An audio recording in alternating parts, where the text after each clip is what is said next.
Marcus Bennett stood in his corner office on the 50th floor of the Bennett Industries building, staring out at the New York skyline. His Italian suit felt tight around his neck, and he loosened his tie. Another late night at the office. The board meeting had gone longer than expected, and now it was nearly midnight. He picked up his phone to call his driver, but remembered George had taken the week off for his daughter's wedding. Marcus sighed and looked at his watch. He needed to get home and prepare for tomorrow's merger presentation. "Guess I'll have to catch a cab," he muttered to himself, grabbing his briefcase. The security guard nodded as Marcus walked through the lobby. "Working late again, Mr. Bennett?" "You know how it is, Joe, the work never stops." Outside, the autumn air was crisp. Marcus pulled his coat tighter and walked to the curb, raising his hand to hail a passing yellow cab. The car pulled up smoothly, and he opened the door, sliding into the back seat. "Good evening. 75th and Park, please." "Sure thing," the driver replied, and Marcus froze. That voice, it couldn't be. He leaned forward, looking at the driver's ID displayed on the dashboard. Angela Washington. His heart stopped. 25 years melted away in an instant. Suddenly he was back at Columbia University, sitting next to the most beautiful girl he'd ever seen in his Economics 101 class. Angela with her bright smile and quick wit. Angela who had tutored him through statistics. Angela who had stolen his heart that spring semester of their sophomore year. Angela? His voice came out barely above a whisper.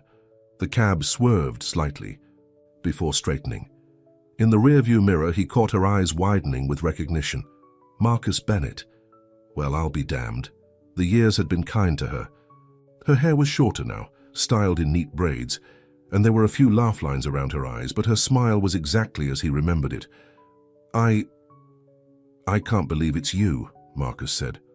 "How long has it been?" 25 years, give or take a few months."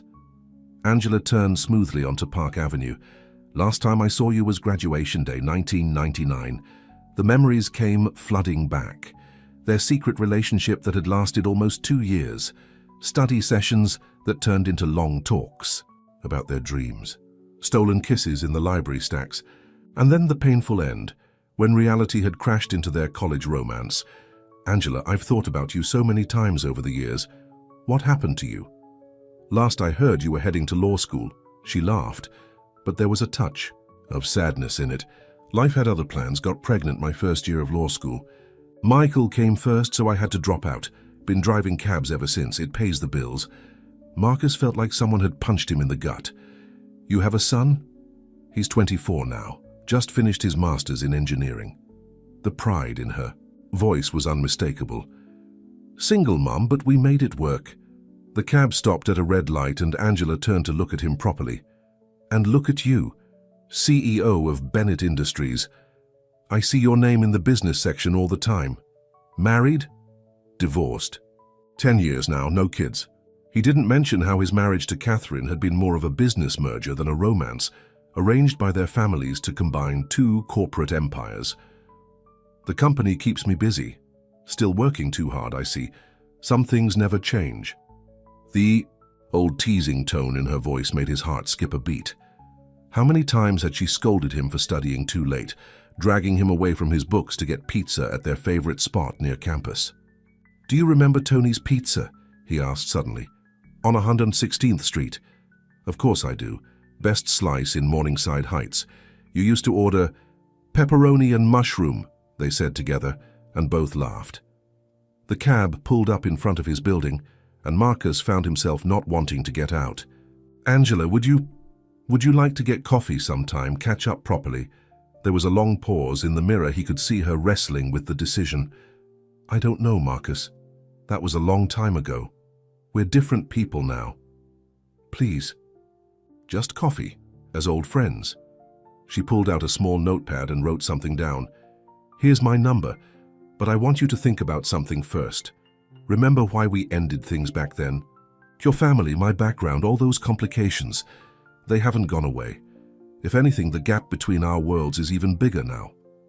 Marcus took the paper, his fingers brushing against hers. The same spark he'd felt 25 years ago shot through him. "I'm not the same naive college kid anymore, Angela. And I don't care about any of that now. She smiled, but it was guarded. We'll see. Give me a call if you still want that coffee after you've thought it through. Marcus stepped out of the cab, watching as it pulled away into the night traffic. He looked down at the paper in his hand, Angela's neat handwriting bringing back memories of study notes and love letters passed in class. Up in his penthouse apartment, he walked past the expensive furniture and floor-to-ceiling windows without seeing them. His mind was 25 years in the past, remembering their last conversation. His father's threats to cut him off, her pride and refusal to be the reason he lost his inheritance, their tearful goodbye at graduation. He pulled out his phone and saved her number, then poured himself a drink. Tomorrow he had to present a billion-dollar merger to the board. But all he could think about was the way Angela's eyes still crinkled when she smiled. In her cab, Angela sat at a red light, her hands shaking slightly on the steering wheel. Of all the fares in New York City, it had to be Marcus Bennett who got into her cab tonight. She touched her chest, feeling her heart racing beneath her uniform shirt. She thought about her small apartment in Queens, the bills piling up on her kitchen table, her son's student loans. A world away from Marcus's life of penthouses and board, meetings. But when she'd heard his voice for just a moment, she was 19 again, falling in love with a boy who saw past her scholarship status and hand-me-down clothes. The light turned green, and Angela pushed thoughts of Marcus aside. She had 3 more hours on her shift, and rent was due next week. She couldn't afford to get lost in old memories, no matter how sweet they were. But as she drove through the glittering city streets, she couldn't help wondering if he would really call. Marcus couldn't sleep that night.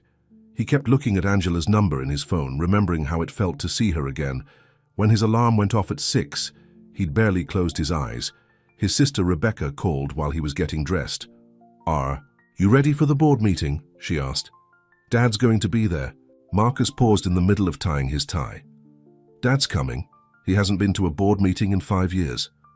"Well, it's a big merger, and you know how he gets when anything involves the Whitmore family." Marcus did know. Richard Bennett had been trying to merge with Whitmore Technologies since before Marcus was born. Now that it was finally happening, of course the old man would come out of retirement to watch. "Just don't let him take over," Rebecca warned. "You're the CEO now, not him." After hanging up, Marcus looked at Angela's number again. Before he could talk himself out of it, he pressed call. "Hello?" Her voice was sleepy. "Angela, I'm sorry, did I wake you?" "Marcus." She sounded more alert now. "It's 6 in the morning. I know, I'm sorry, I couldn't wait. Would you have coffee with me today, after my board meeting?" There was a pause, and he held his breath. "You really don't waste time, do you?" He could hear the smile in her voice. "I have to pick up my son from the airport at 4. He's coming home for a visit. But I could meet you at 2. 2 is perfect. There's a coffee shop called Blue Cup on Madison Avenue." "Blue Cup?" Angela laughed. "Marcus, I can't afford their $5 coffee. How about the diner on 82nd Street? Marcus felt his face heat up. "Of course, sorry, the diner is perfect." After they hung up, he stared at his reflection in the mirror. What was he doing? He had the biggest meeting of his career in 3 hours, and all he could think about was Angela. The board meeting started at 9. Marcus sat at the head of the long table, watching as the members filed in. His father came in last, looking exactly the same as always in his perfectly pressed suit. "Marcus," Richard Bennett said, shaking his hand firmly. "Big day." "Dad, glad you could make it." James Whitmore sat across from them, his daughter Victoria beside. "Him." She smiled at Marcus, flipping her blonde hair over her shoulder. They'd known each other since they were children, and there had always been hints from both families that they should get together. "Let's begin," Marcus said, standing up. He started his presentation about the merger, but his mind kept wandering to his afternoon plans. Halfway through, his father interrupted. "What about the Asian market? Have you considered—" "I was getting to that, Dad." Marcus tried to keep his voice steady. "If you'll let me continue." Richard sat back, frowning. Marcus could feel everyone's eyes on him as he finished the presentation. "Very impressive," James Whitmore said when he was done. "I think this merger will benefit both our companies greatly."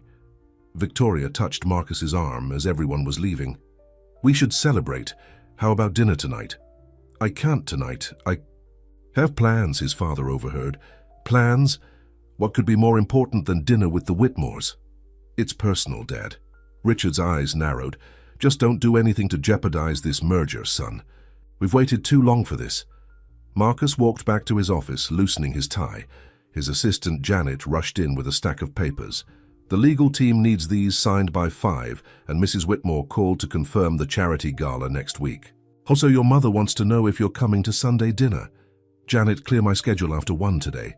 Something's come up. At 1:30, Marcus changed into a casual shirt and slacks. He felt nervous, like he was going on a first date. In a way, he was. The diner was busy when he arrived. Angela was already there, sitting in a booth by the window. She was wearing jeans and a simple blue sweater, her braids pulled back neatly.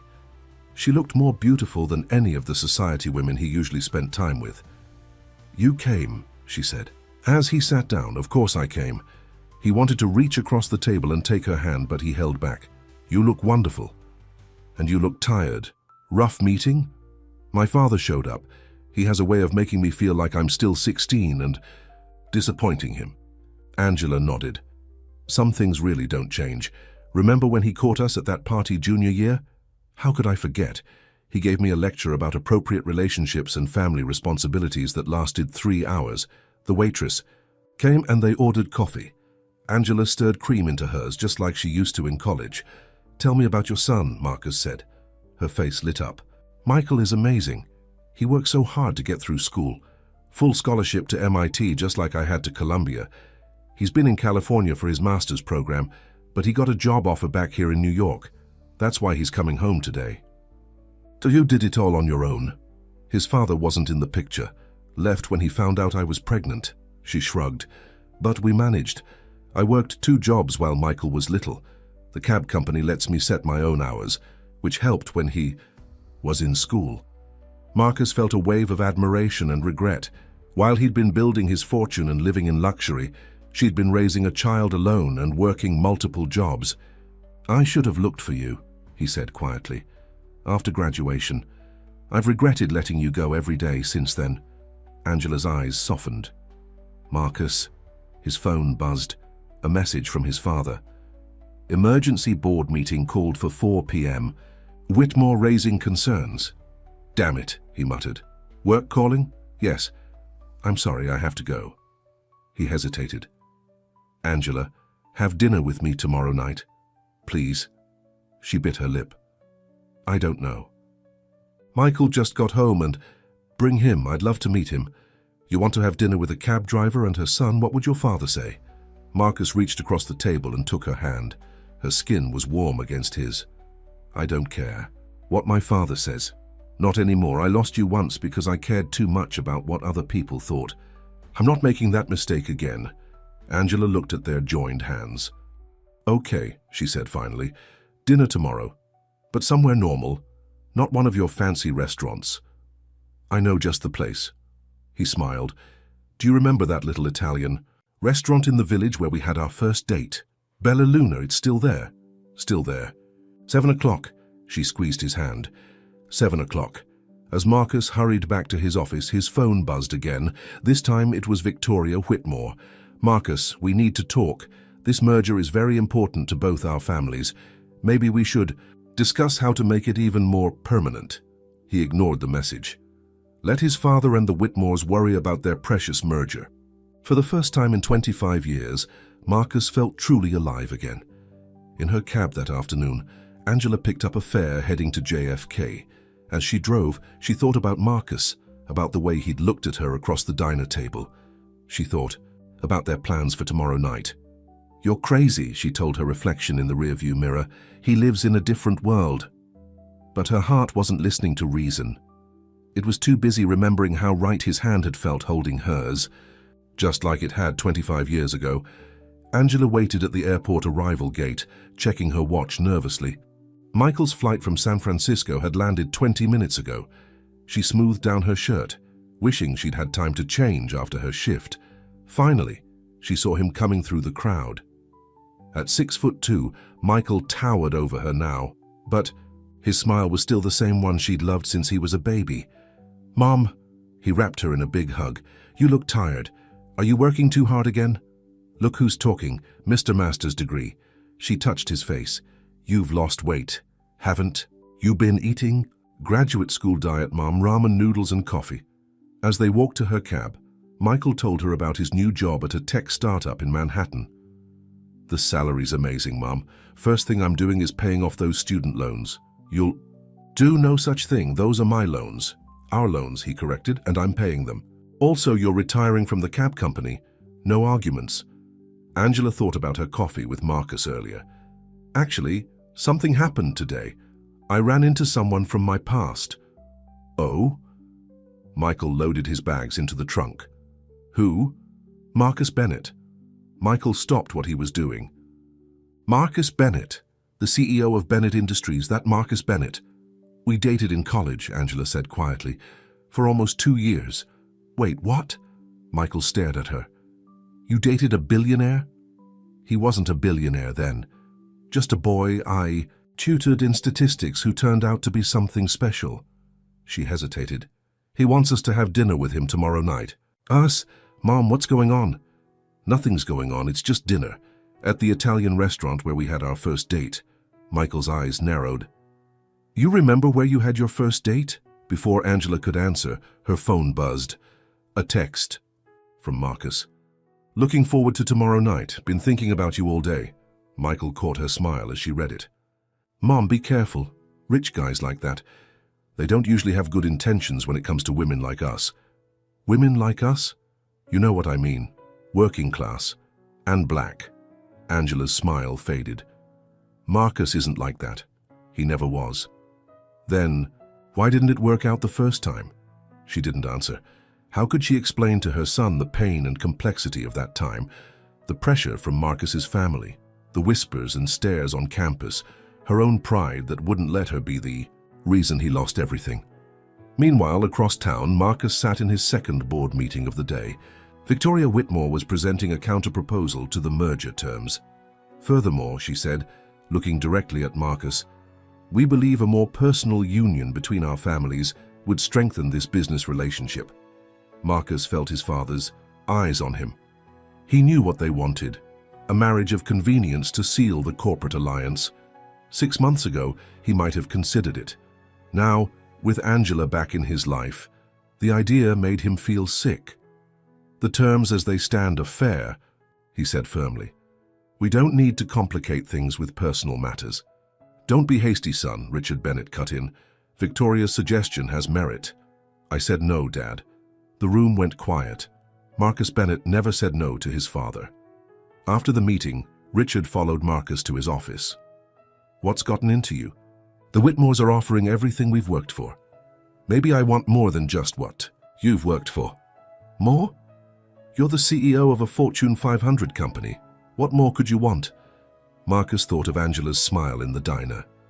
Something real. His father's eyes narrowed. What aren't you telling me?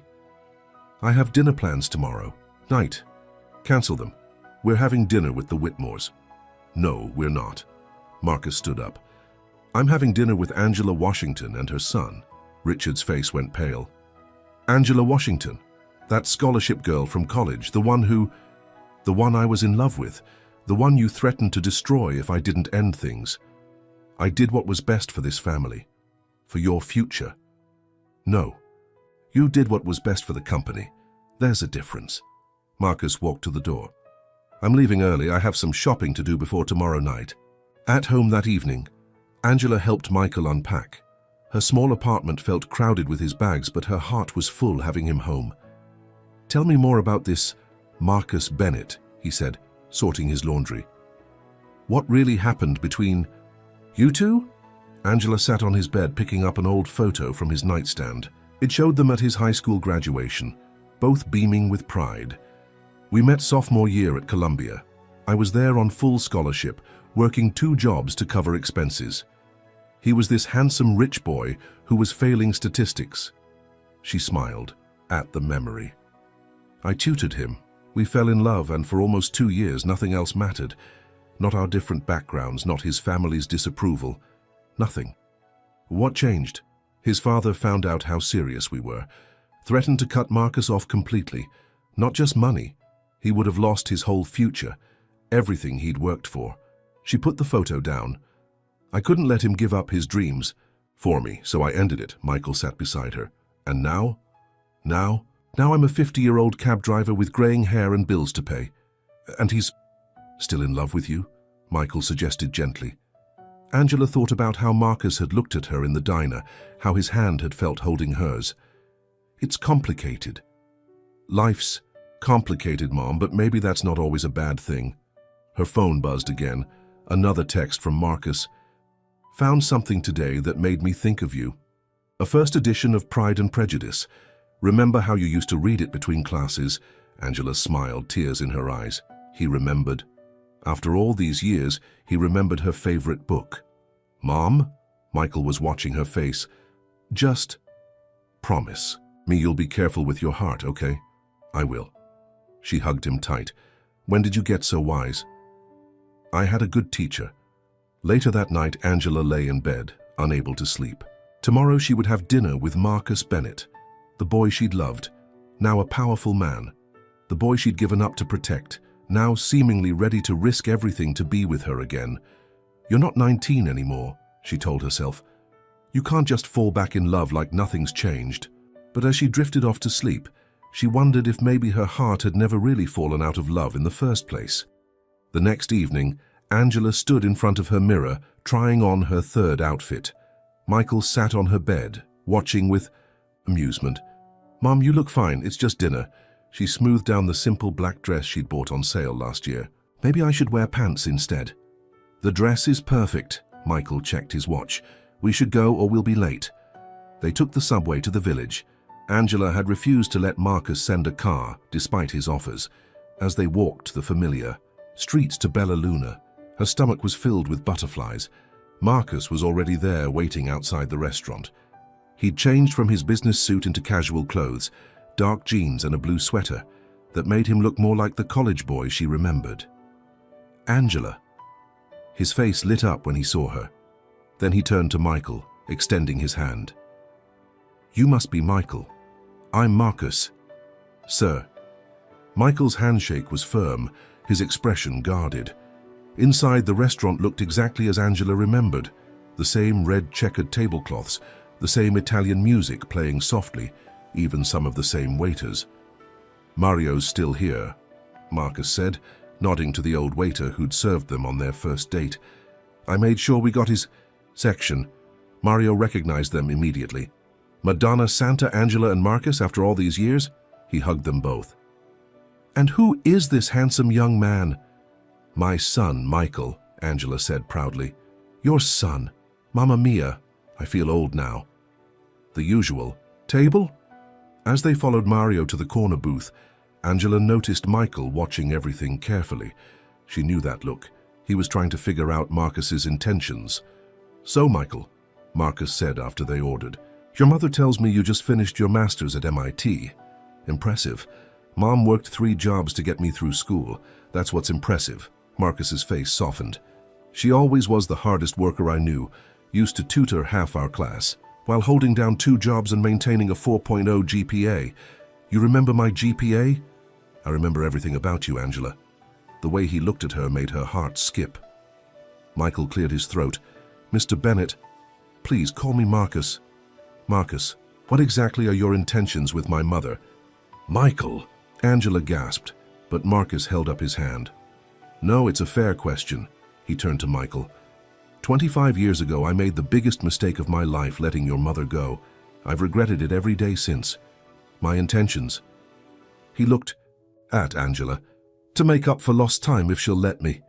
Before anyone could respond, there was a commotion at the front of the restaurant. Victoria Whitmore stood there scanning the room.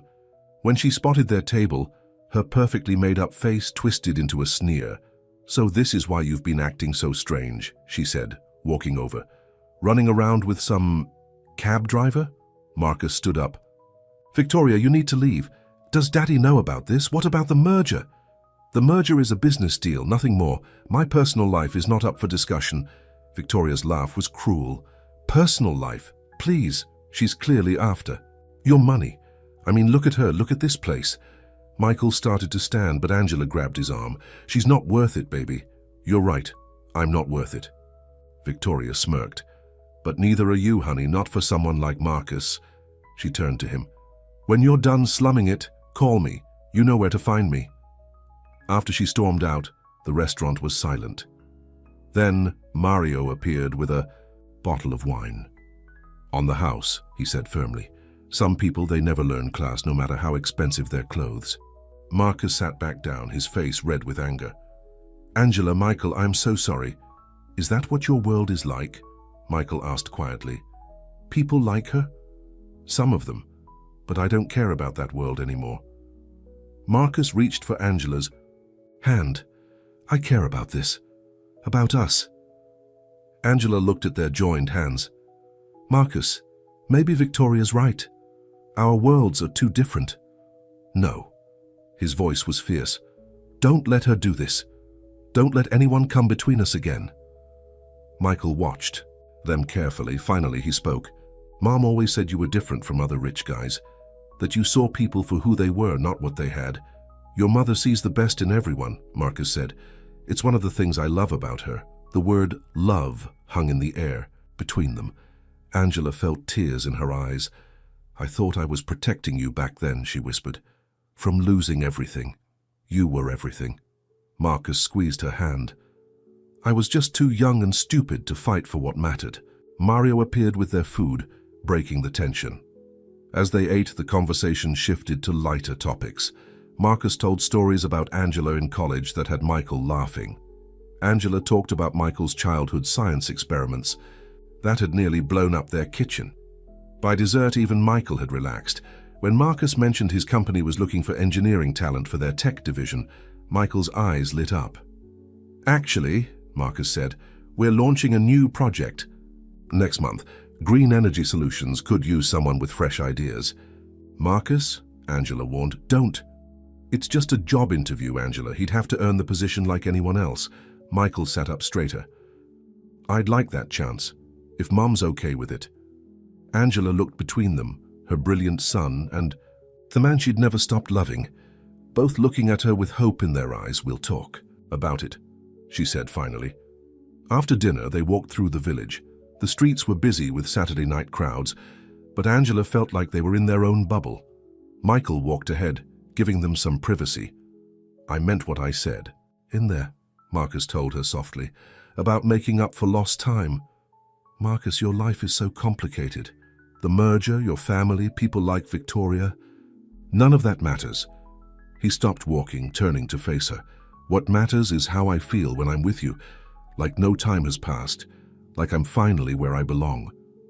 A street musician was playing nearby, an old love song they used to dance. "Two in college," Marcus held out his hand. "Dance with me? Here, on the street?" "Why not? We're already causing scandals. Might as well enjoy it." Angela laughed and took his hand. As they swayed to the music, she rested her head on his shoulder.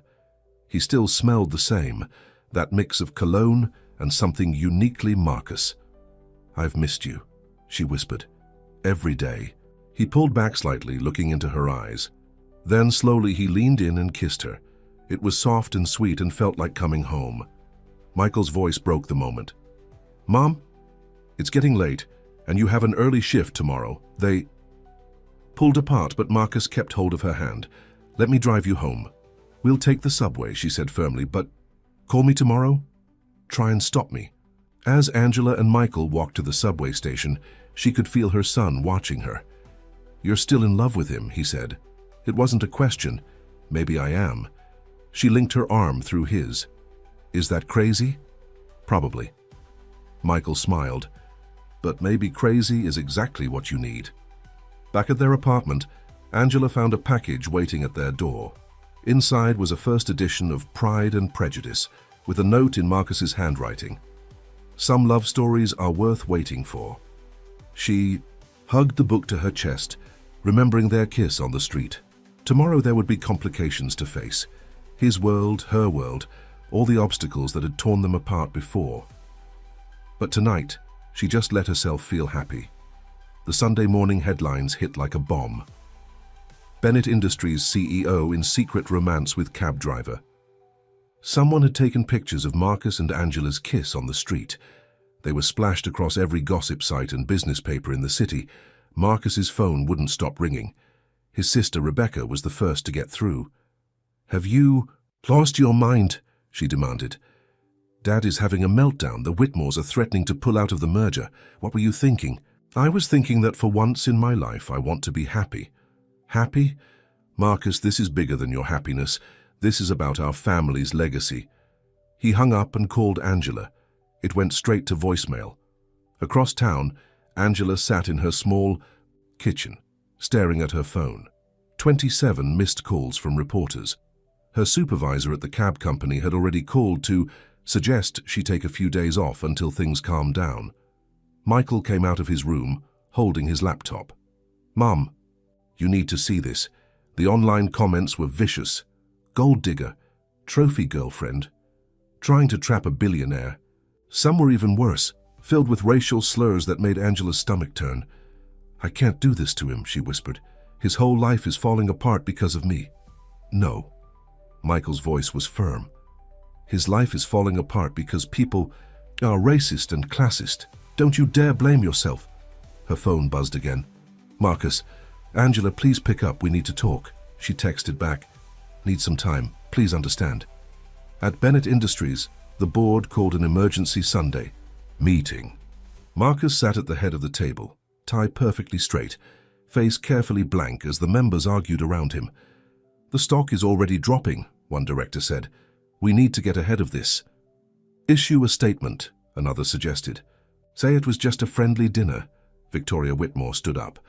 "Our family is willing to overlook this indiscretion if the merger proceeds as planned with the additional terms we discussed." She meant marriage, a business arrangement disguised. "Has romance to save the company's reputation?" "No." Marcus's voice cut through the noise. "I won't deny Angela, and I won't marry someone else to make you all feel better." His father slammed his hand on the table. "Damn it, Marcus, you're not some lovesick teenager anymore. You're the CEO of a multi-billion-dollar company. Act like it." "Maybe I don't want to be CEO anymore." The room went silent. "What did you say?" Richard Bennett's face was purple with rage. "If I have to choose between this company and being with the woman I love, I choose her." Victoria laughed coldly. "Love? You've known her for what? 2 days?" "I've loved her for 25 years. Marcus stood up. Meeting adjourned. In his office, he found his mother waiting. Eleanor Bennett looked elegant as always, but her eyes were kind. "You look like you could use a drink," she said, pulling out a bottle of scotch from her purse. Marcus took the glass she offered. "You're not here to yell at me?" "No, darling. I'm here to ask you about her." Eleanor sat down. "Tell me about Angela." So he did. He told her about the brilliant scholarship student who'd tutored him in statistics, about their secret study dates that turned into real dates, about how she'd made him want to be better, work harder, be worthy of her belief in him. "She never cared about our money," he finished. "She cared about me, the real me, not the Bennett heir." Eleanor was quiet for a moment. "You know, I was a secretary when your father met me." Marcus stared at her. "What?" "Oh yes." His family was horrified. "But he married me anyway." She smiled sadly. "Sometimes I wonder if that's why he pushes so hard now, to prove we deserve our place in their world." "I don't care about their world anymore, Mom." "I know." She touched his cheek. "Go find her. Fight for her this time." Meanwhile, Angela was cleaning out her locker at the cab company. Her co-workers watched her with a mix of sympathy and curiosity. "Girl, you should have told us you were dating Marcus Bennett," her friend Ruby said. "We've been picking him up from that building for years." "I wasn't dating him. I mean, I am now, but—" Angela sighed. "It's complicated. Life's always complicated. Honey, but love, that's simple." As she carried her box to the subway, a sleek black car pulled up beside her. The window rolled down, revealing Victoria Whitmore. "Get in, we need to talk. I don't think we have anything to say to each other. I'm offering you $5 million to disappear from Marcus's life." Angela almost dropped her box. "Excuse me, $10 million if you leave the city entirely." Victoria held up a check. "Think about your son, his future. This is more money than you'd make in 10 lifetimes driving a cab." Angela looked at the check, then at Victoria's smug face. You really don't understand, do you? I never wanted Marcus's money. Not 25 years ago and not now. Everyone wants money, honey. Name your price. My price? Angela leaned down to the window. My price is respect, dignity, love. Things you clearly know nothing about. Keep your money, Ms. Whitmore. I'm not for sale. She walked away, head held high, but her hands were shaking as she swiped her Metro card. At home, she found Michael on the phone, his voice excited. Yes, sir, I understand. Thank you for the opportunity. He hung up, grinning. That was Bennett Industries HR. They want me to come in for an interview tomorrow. Angela's heart sank. Baby, no, not after all this. Mom, this has nothing to do with Marcus. They looked at my resume, my grades. This is about my skills. The timing, is awful, yes, but I'm not letting other people's prejudice stop me from pursuing my dreams. He hugged her. You taught me that. Her phone buzzed. Another text from Marcus. I don't care what anyone says. I love you, Angela. Please let me see you. Michael read the message over her shoulder. You know, for a smart woman, you're being kind of stupid right now. Excuse me? The man is willing to risk everything to be with you. He just declared his love for you in front of the whole city. And you're hiding in our apartment? I'm protecting him. No, you're doing exactly what you did 25 years ago, letting other people decide what's best for him. Michael took her phone and typed a response. What are you doing? Telling him to come over. He hit send. It's time to stop. Running, Mom. 30 minutes later, there was a knock at their door. Angela opened it to find Marcus standing there, looking tired but determined. I should have fought for us back then, he said without preamble. I'm fighting now. Please don't push me away again. Angela felt tears rolling down her cheeks. Your whole life is falling apart because of me. No. He stepped forward, taking her face in his hands. My life is finally coming together. Because of you. Michael quietly slipped into his room, leaving Marcus and Angela alone in the small living room. The sound of traffic floated up from the street below, mixing with the hum of the old air conditioner. I saw Victoria today, Angela said softly. She offered me money to leave town. Marcus's jaw tightened. How much? 10 million. That's all. He tried to smile. I'm a little insulted on your behalf. Marcus, this isn't funny. Your company's stock is falling. The merger... I don't care about the merger. You should care. This is your life's work we're talking about. He took her hands in his. No, the company is my father's life work. 25 years ago, I let him convince me it was mine too, that nothing else mattered. He touched her cheek. I was wrong. A knock at the door interrupted them. Through the peephole, Angela saw an elegant older woman in expensive clothes. Mom? Marcus looked surprised when Angela opened the door. What are you doing here? Eleanor Bennett stepped into the apartment, looking around with interest. I had my driver track you down. Hello, Angela. It's been a long time. Mrs. Bennett. Angela smoothed her dress nervously. Would you like some coffee? That would be lovely, dear. In the tiny kitchen, Angela's hands shook as she prepared the coffee. She remembered Eleanor Bennett from college. Always perfectly, poised, watching her son's relationship with careful eyes. I apologize for the cups, Angela said, bringing out her mismatched set. I don't usually entertain billionaires. You always did have a sharp wit. Eleanor smiled. It was one of the things I liked about you. Marcus and Angela exchanged surprised looks. Oh, don't look so shocked. I wasn't against you two back then, but I knew my husband would never accept it. Eleanor sipped her coffee. He still won't. By the way, he's at the club right now, plotting with the Whitmores. Let him plot, Marcus said. It's not that simple, darling. The Whitmores don't just want out of the merger. They want control of the company. Eleanor set down her cup. They're calling an emergency shareholder meeting.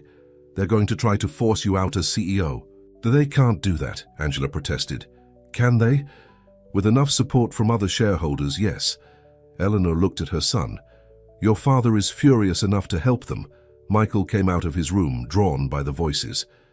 Mr. Bennett, your office called. They confirmed my interview for tomorrow morning. Eleanor turned to him. You must be Michael. I'm Marcus's mother. Ma'am. Michael stood straighter. MIT graduate, I hear.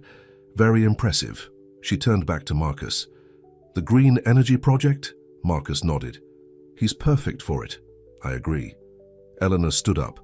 Which is why I've instructed HR to fast-track his application, assuming he passes. The interview, of course. Mom, you can't, Marcus started. I can and I did. The company needs young talent, and it's time we showed the board that qualifications matter more than last names. She walked to the door, then turned back. Oh, and Angela, the next time someone offers you money to go away, tell them to talk to my lawyers. I have an entire team dedicated to handling harassment suits. After she left, Angela sat down heavily. What just happened? I think, Marcus laughed. I think my mother just chose sides. Michael's phone buzzed. It's all over social media. Our team Angela is trending. What? Angela grabbed his phone. People were sharing their own stories of love across class and racial lines. Pictures of Marcus and Angela's street kiss had been turned into memes about true love conquering all. The public loves a good romance, Marcus said. Especially one. That makes the rich snobs look bad. But what about the shareholders?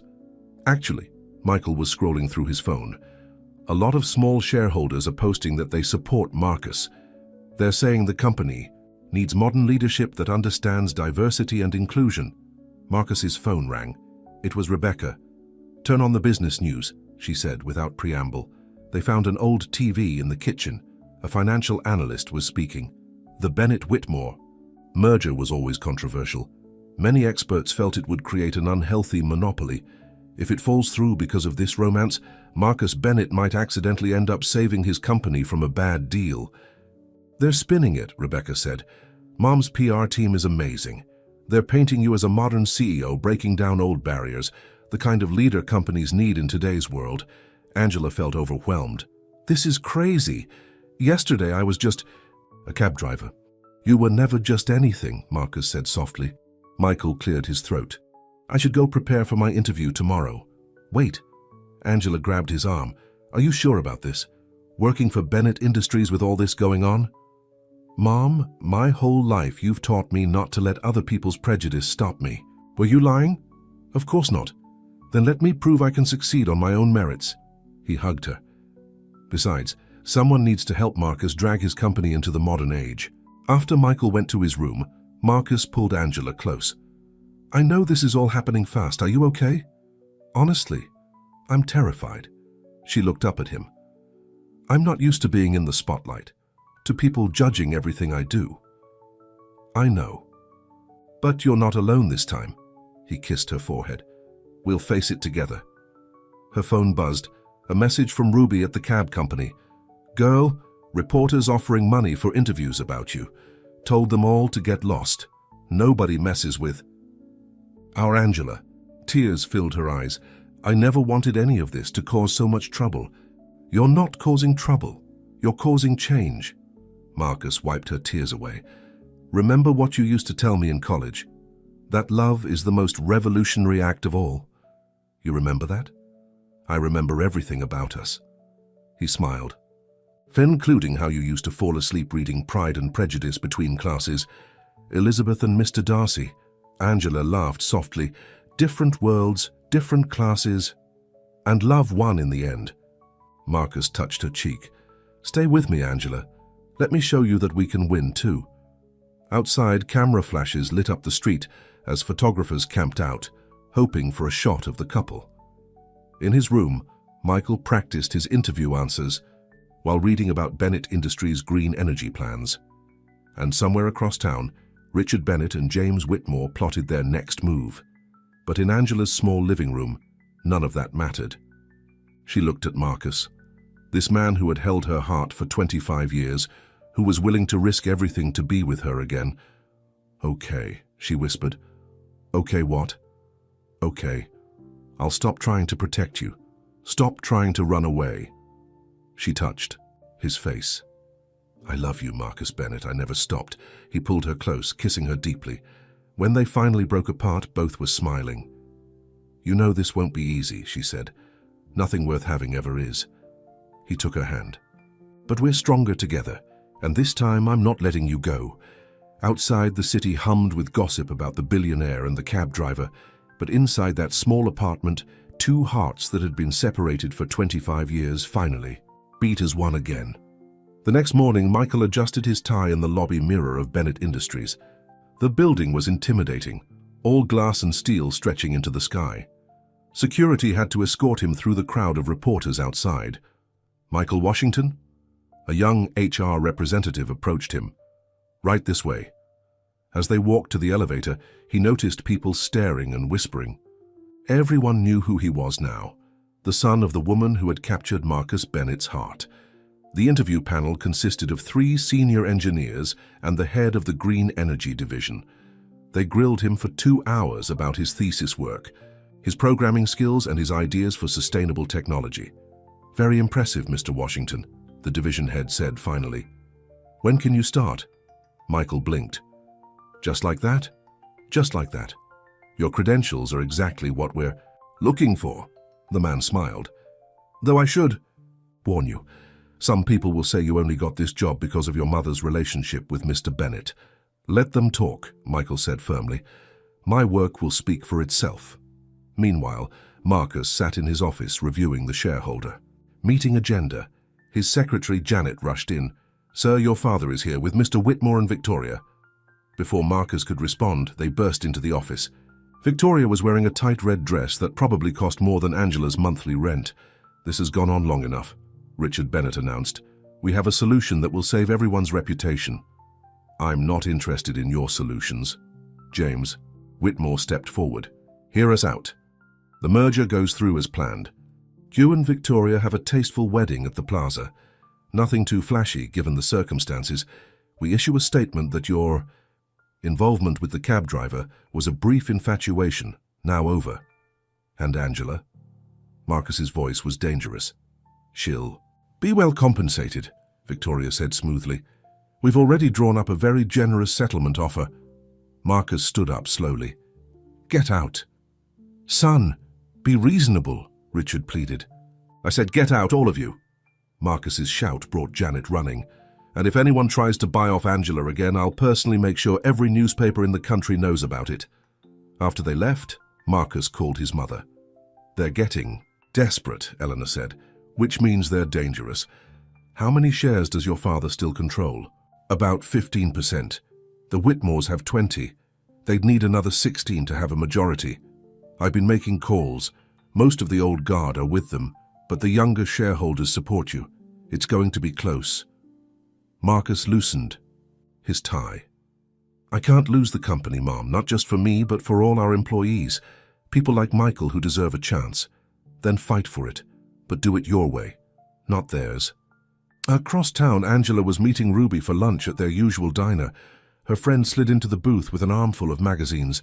You're famous, girl. Look at all these stories about you and Marcus. Angela pushed the magazines away. I don't want to read what they're saying about me. Actually, a lot of it's pretty good. You're becoming a symbol or something, the American dream, true love, all that stuff. Angela's phone buzzed. A text from Marcus. Michael got the job, starting next week. I had nothing to do with it. He earned it himself. Pride and worry battled in her heart. Her son working at Bennett Industries, right in the middle of all this drama. Ruby read the text over her shoulder. Your boy's got a corporate job and you're dating a billionaire. When's the wedding? Ruby. I'm just saying it's like a fairy tale. Fairy tales don't usually involve hostile takeover attempts. Angela stirred her coffee.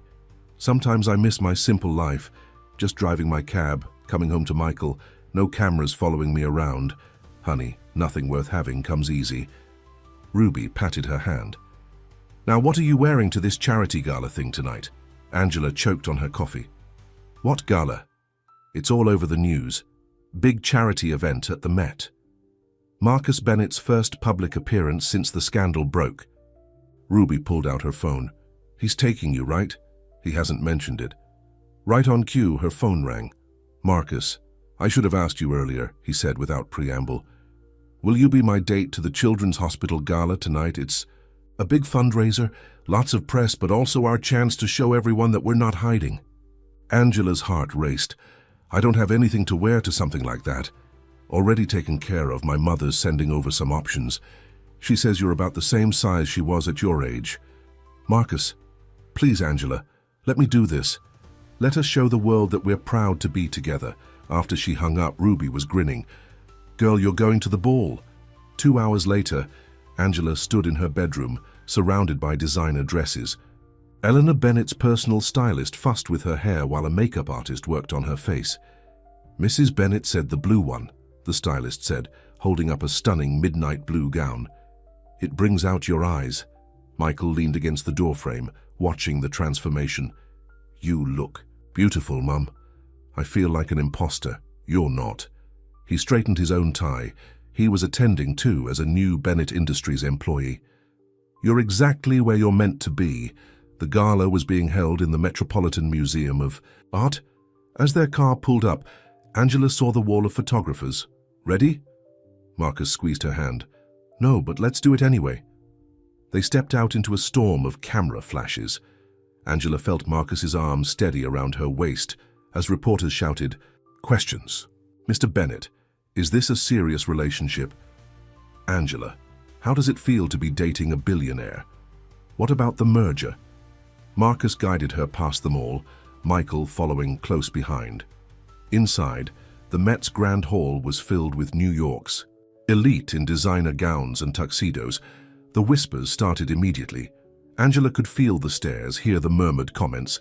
But then she saw Eleanor Bennett walking toward them, smiling warmly. "Angela, darling, you look stunning in that dress." She kissed her cheek. "Now let me introduce you to some people who are dying to meet the woman who's brought my son back to life." For the next hour, Eleanor led them through the crowd.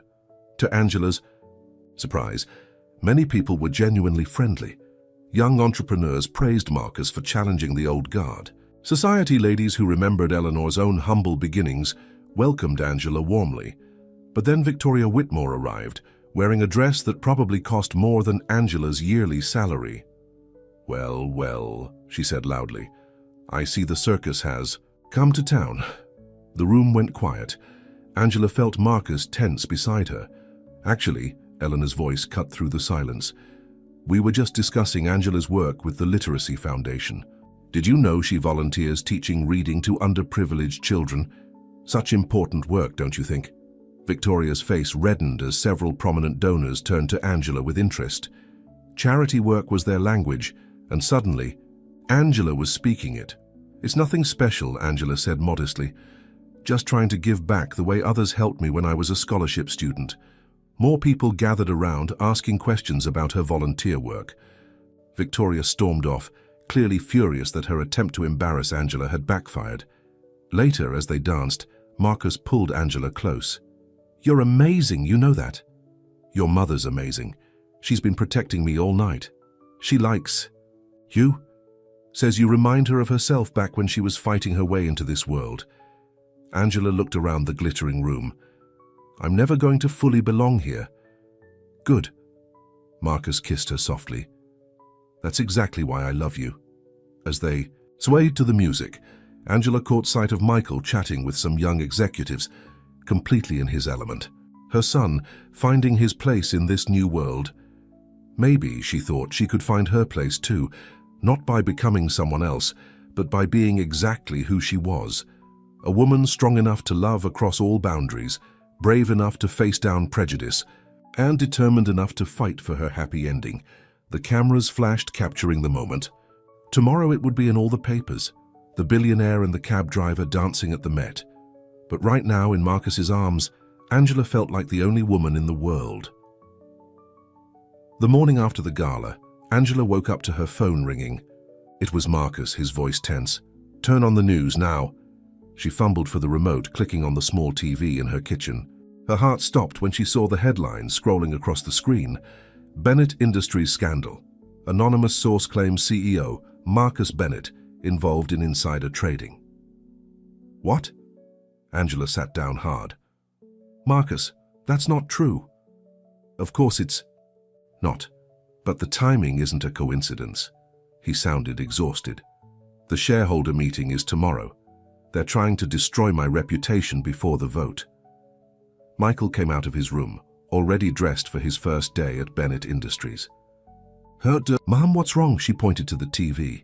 His face darkened as he read the headlines. I shouldn't go in today, he said. Not with all this happening. No, Marcus said firmly, overhearing through the phone. You go in and do your job. Show them. They can't intimidate us. After hanging up, Angela got dressed quickly. She had to see Marcus. Outside her building, reporters were already gathering. Ms. Washington, did you know about the insider trading? Were you part of the scheme? Is this relationship a cover-up for financial crimes? She pushed past them, heading for the subway. But a familiar black car pulled up beside her. Get in, Eleanor Bennett called. We're going to the office. In the car, Eleanor looked more serious than Angela had ever seen her. It's worse than they're saying on TV, she said quietly. Someone accessed old company records, changed some numbers. They're making it look like Marcus has been stealing from the company for years. But there must be proof it's fake. Our tech team is working on it, but the damage is already being done. The stock is falling. Shareholders are panicking. At Bennett Industries, the lobby was chaos. Security had to clear a path for them through the reporters. In the elevator, Eleanor squeezed Angela's hand. He needs you today. More than ever. They found Marcus in the conference room with his legal team. He looked like he hadn't slept. The timestamps, he was saying. If we can prove the records were altered? He stopped when he saw Angela. The lawyers quietly left the room. You shouldn't be here, he said softly. This is going to get ugly. I'm exactly where I should be. She went to him, straightening his crooked tie. Now tell me how I can help, Rebecca burst in. The tech team found something. The altered records, they were accessed using Dad's old password. Marcus's face went pale.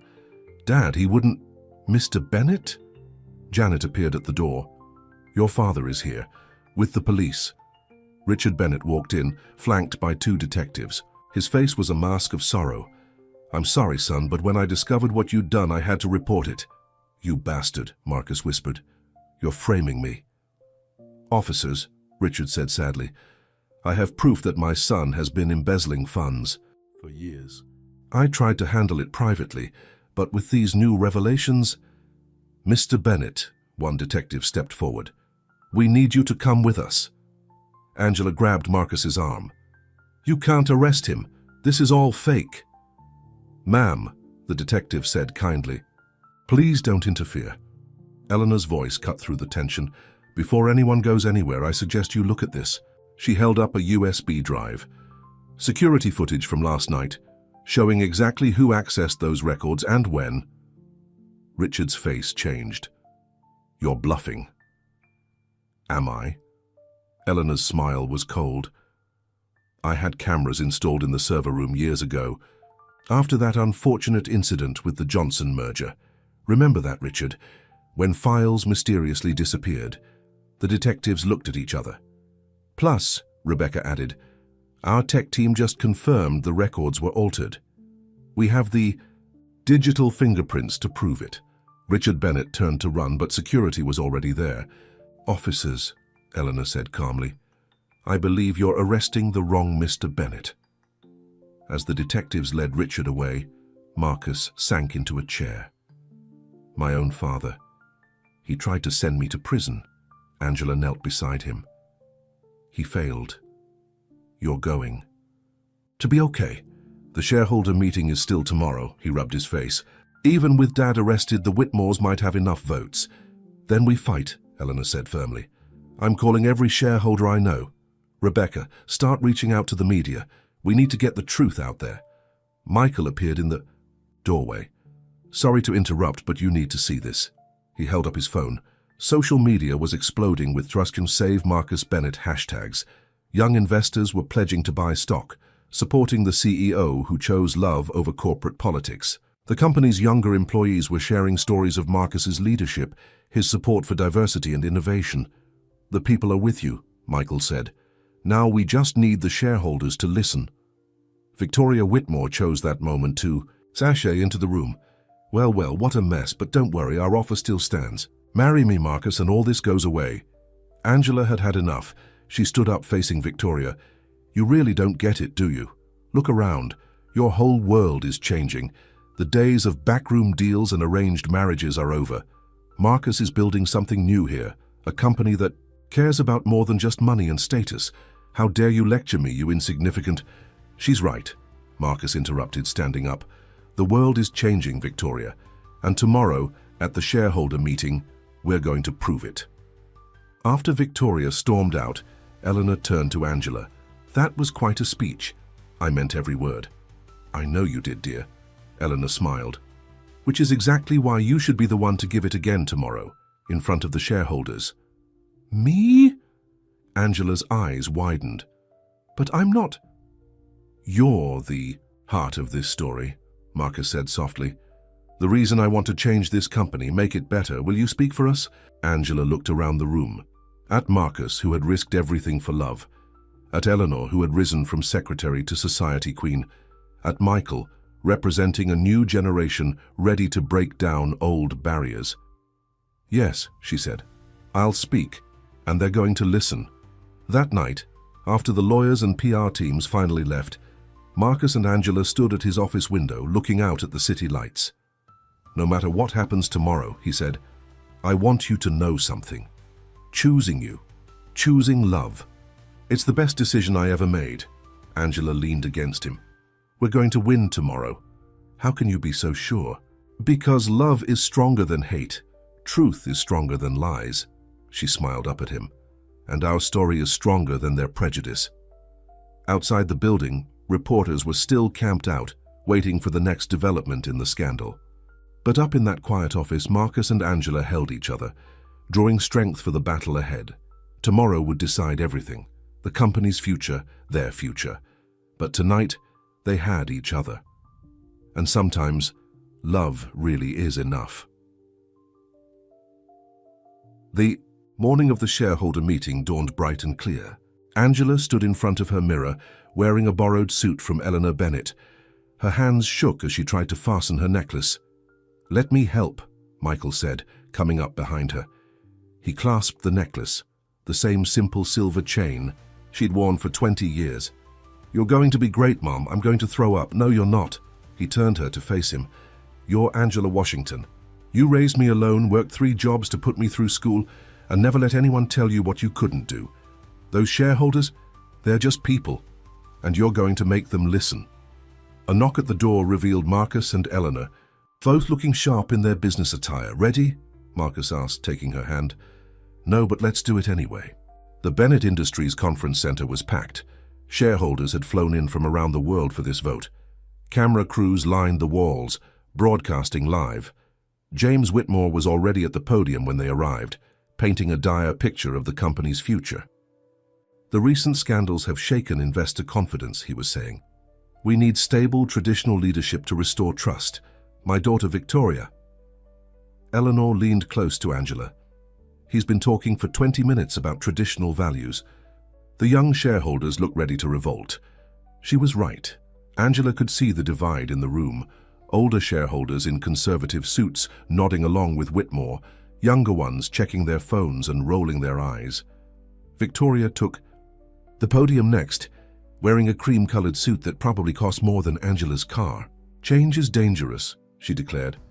This company was built on family values, on doing things the right way, the proper way. We can't let scandal and impropriety destroy that legacy. Marcus squeezed Angela's hand as Victoria continued her speech about tradition and propriety. Finally, it was their turn.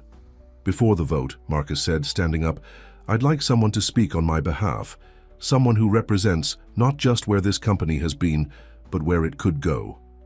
Angela, the room, burst into whispers as Angela walked to the podium. She could hear Victoria's scoff, see the dismissive looks from the older shareholders, but she also saw the younger faces watching her with hope. She saw Eleanor's encouraging smile, Michael's proud grin, and she saw Marcus looking at her like she was the only person in the room.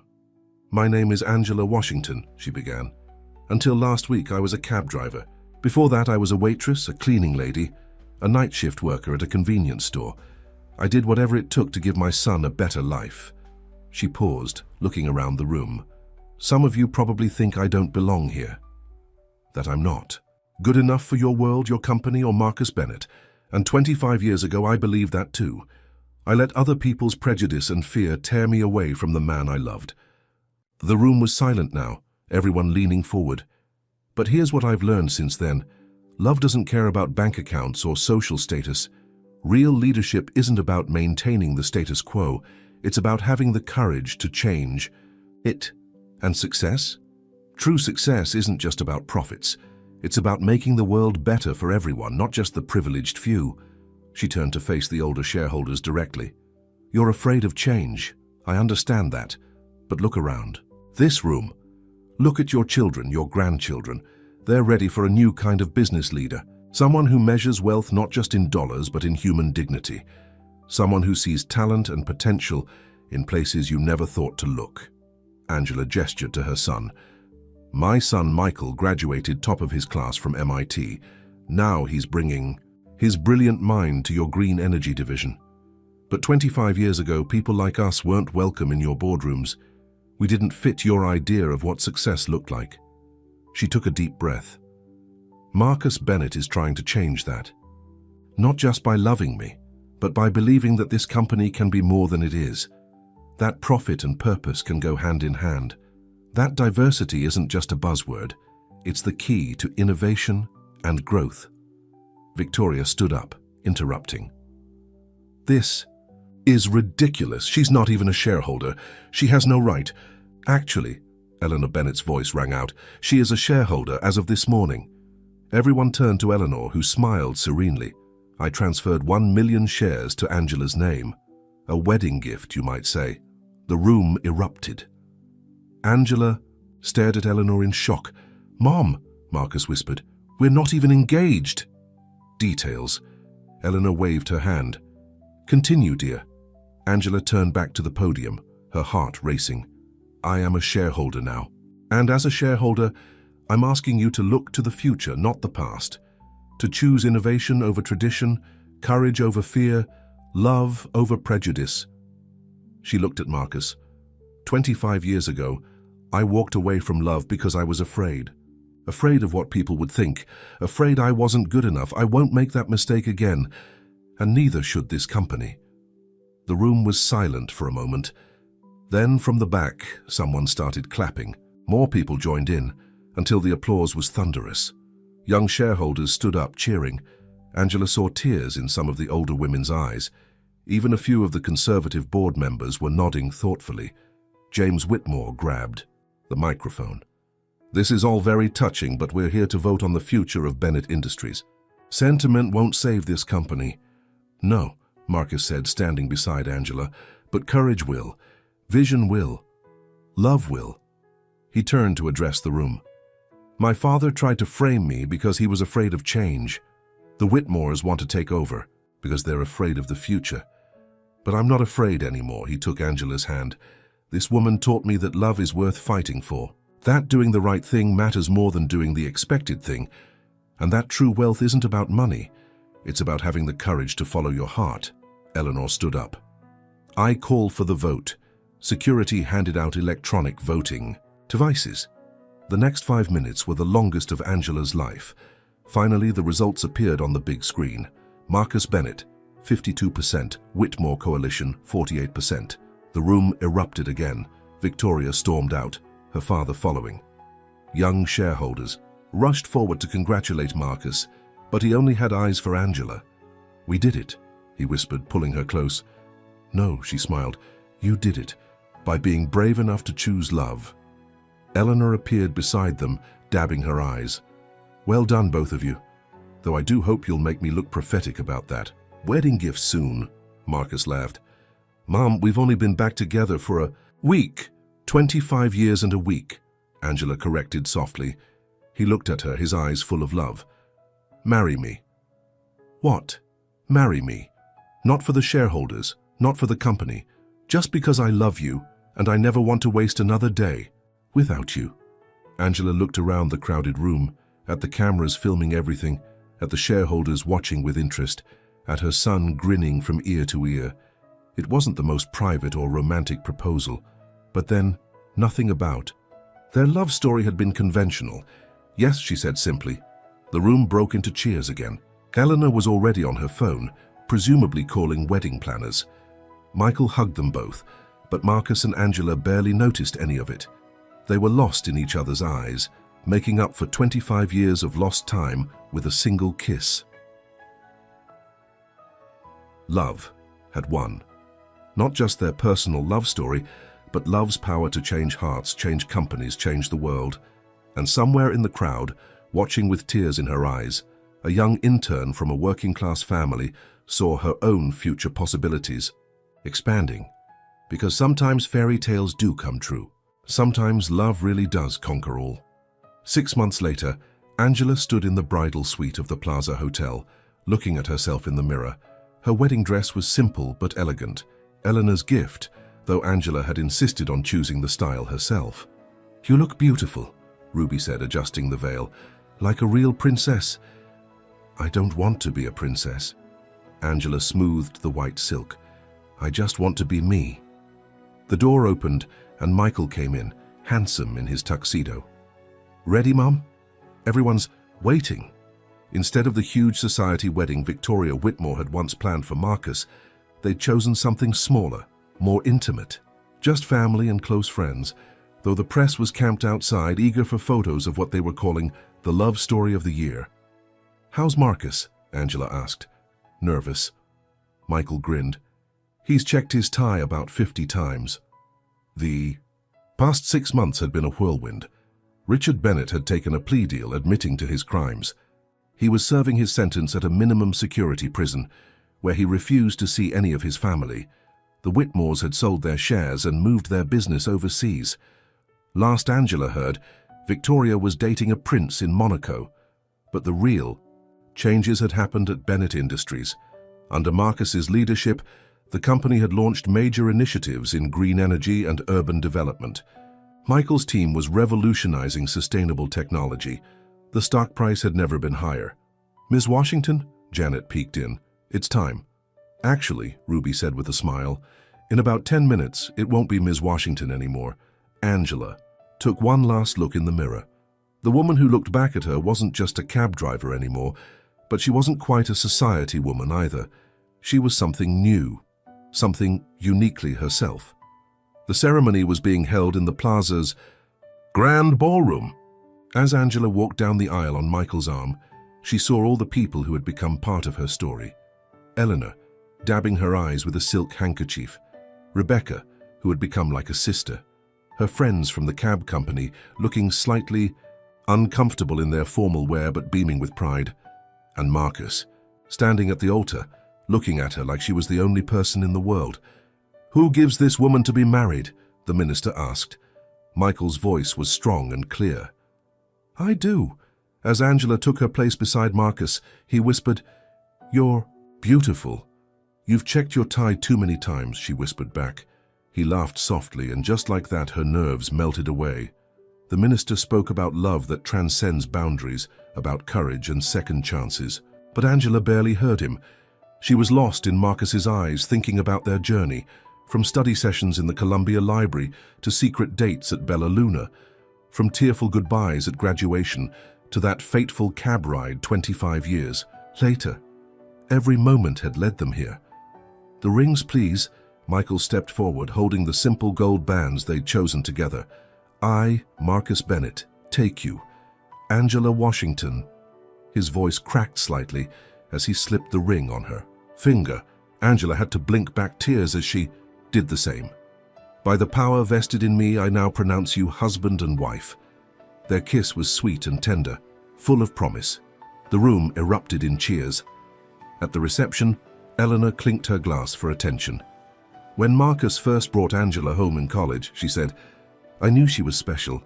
It took 25 years and a lot of drama, but my son finally figured out what I knew back then, that true love is worth fighting for." She raised her glass. "To Marcus and Angela, may their courage inspire others to follow their hearts." Later, as they danced their first dance as husband and wife, Marcus held Angela close. "Happy?" he asked.